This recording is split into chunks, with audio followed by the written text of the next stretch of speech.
اگلا سوال یہ ہے کہ محرم الحرام میں اہل تشیع کی جانب سے ماتم، جھولے، تابوت اور اس طرح کے جو افعال کیے جاتے ہیں، کیا یہ شرعی طور پہ درست ہیں؟ کوئی شریعت سے اس کا تعلق نہیں، سب کی سب بدعات ہیں. دین کے اندر ایگزیجریشن کی گئی ہے اور اس سے بھی آگے بڑھ چکے ہیں. اب تو زنجیر زنی اور چھریاں مارنے تک بات آ چکی ہے. حالانکہ مفتی اعظم جو ہیں ایران کے خامنائی صاحب، ان کا فتویٰ ہے کہ یہ حرام ہے چھری مارنا اپنے آپ کو. لیکن آپ کو پتہ ہے انڈیا، پاکستان، بنگلہ دیش میں جو شیعہ ہیں، یہ تو شیعہ ہے ہی نہیں ہے، یہ تو ذاکرین کے فالورز ہیں. کوئی علمی شغف ان کا ہے نہیں ہے.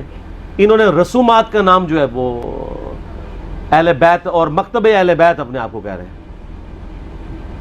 مولانا اسحاق صاحب رحمہ اللہ تعالی، جن کی بڑی ایکسپرٹیز تھی اس فیلڈ میں، انہوں نے باقاعدہ شیعہ کی فقہ کی کتابوں سے بتایا کہ ماتم کرنا حرام ہے. وہ آج کے علماء کی لکھی نہیں، پرانی ہے. یہ بدعات ہیں جو انہوں نے داخل کی ہیں، جیسا کہ کئی بدعات اہل سنت کے ہاں بھی داخل ہو گئی. یکم محرم کا جلوس بھی تو بدعت ہے نا.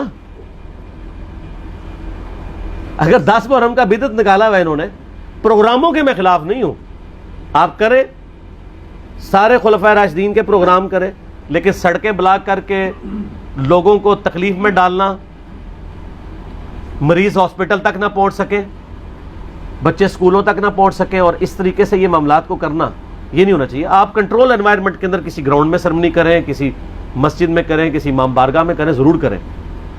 لیکن یہ جو باقی جو چیزیں، یہ جھولے اور ذوالجناح کے جلوس نکالنا اور یہ پنجے اور اس کے نیچے سے گزرنا، اور پھر آج کل تو گھوڑوں کو دفنا بھی رہے ہیں، ٹھیک ہے. تو یہ سب کے سب بدعات ہیں دین میں داخل کی ہیں، اور اس کی وجہ سے شیعہ کی ان ایکٹیویٹیز نے یعنی مکتب اہل بیت کو نقصان پہنچایا ہے. بجائے کہ ان کی تعلیمات کو سامنے لایا جاتا، ان لوگوں نے ان معاملات میں ڈالنا شروع کر دیا. ماتم بھی بالکل حرام ہے. میں نے یوٹیوب پہ میرا کلپ آلموسٹ 20 لاکھ کے قریب لوگ دیکھ چکے ہیں. ماتم کے حق میں شیعہ کے 3 دلائل، میں نے اس کا جواب دیا ہے، اور اس میں جو ایک ٹاپ آف دا لسٹ یہ پیش کرتے ہیں، میں حصول برکت کے لیے عرض کر دیتا ہوں. بلکہ میں اگلے دن ایک شیعہ عالم کو دیکھ رہا تھا، تو وہ دنیا ٹی وی پہ ایک پروگرام تھا، اس پہ بیٹھ کے وہ کہہ رہے تھے کہ جی پہلا ماتم تو سیدہ عائشہ نے کیا ہے. ٹھیک ہے جی، نام میں نہیں لیتا، آپ سب کو پتا ہے، کیونکہ نام والی پالیسی اب نہیں ہے. تو اب اس بیچارے کا بھی قصور نہیں ہے، اس نے اپنے بابوں سے یہی سنا ہوا ہے. اس نے مسند احمد خود کھول کے بھی نہیں کبھی دیکھی ہوگی، سنی انہوں نے نہیں کھولی بھی، تو اس بیچارے نے کہاں سے کھولنی ہے، جن کی اپنی کتاب ہے. ہم نے بہت پہلے ریکارڈنگ کرا دی کہ مسند احمد میں آگے الفاظ ہیں. سیدہ عائشہ کہتی ہیں، اتنا حصہ تو بخاری مسلم میں بھی موجود ہے کہ نبی علیہ السلام کی وفات میری گود میں ہوئی. تو سر اس سے سیدہ عائشہ کی یہ فضیلت تو ثابت ہوئی کہ اللہ تعالیٰ نے اپنے محبوب صلی اللہ علیہ وسلم کو سیدہ عائشہ کی گود میں وفات دی، تو یہ فضیلت بھی تو ثابت ہو رہی ہے نا. تو یہ بھی فضیلت پھر مانے نا.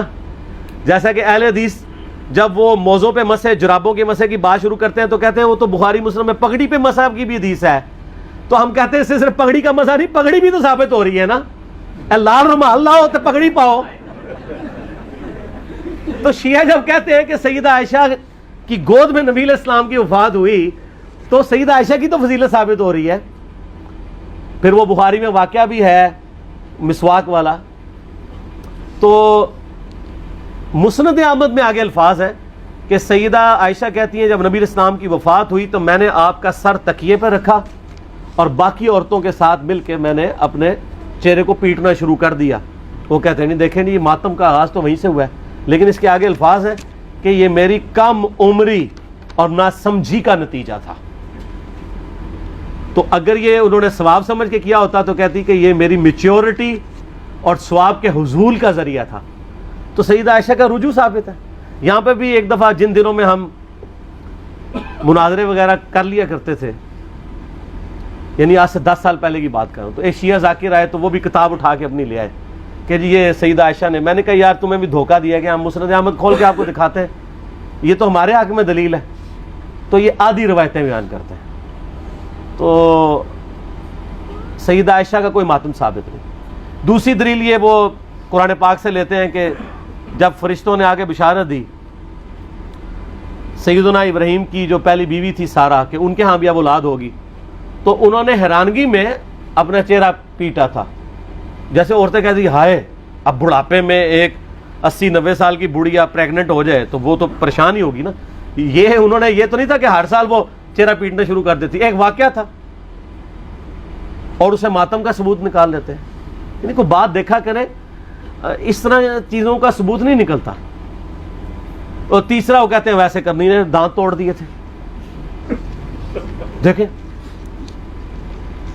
اس میں تو میں نے اتنی بڑی ان کو پھکی دی ہے کہ وہ تو قیامت تک بھی ڈکار آتے رہیں گے اس کے.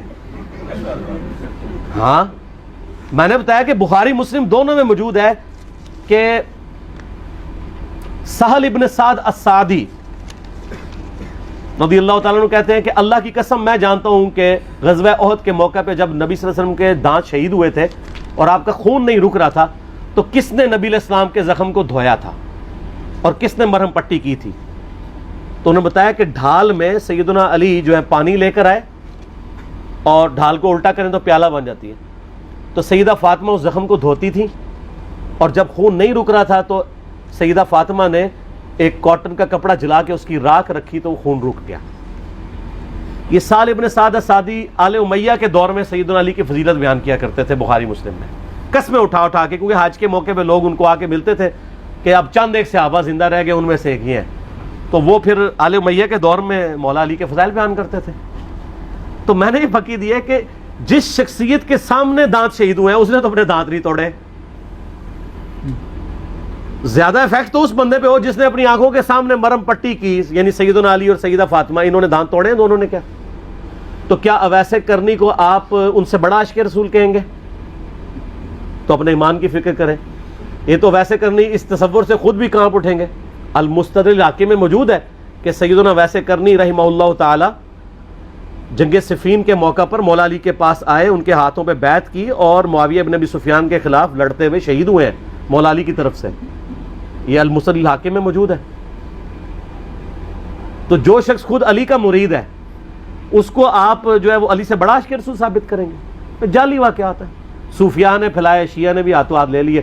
اس سے بڑی بات بھی کہنا شروع کر دیا کہ جناب کیلا ویسے کرنے کے لیے نازل ہوا ہے. اور ظالموں, وہ کیلے کا ذکر قرآن ہی موجود ہے.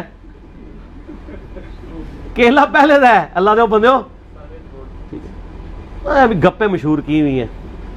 اور لوگ آج کل وہ کہتے ہیں دانتوں میں درد ہو تو آپ ویسے کرنی کہ 2 نفل پڑھ لیں, یہ کر لیں. سر دانتوں میں درد ہو تو کسی ڈینٹسٹ کے پاس جائیں.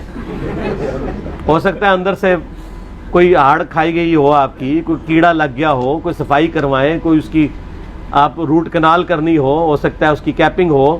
ٹھیک ہے, تو یہ اس طرح کی کہانیاں نہ کرایا کریں. ہاں مسواک بھی کریں, وہ تو کرنی چاہیے جی, اس کی تو تاکید ہے. ٹوتھ برش بھی کرنا چاہیے.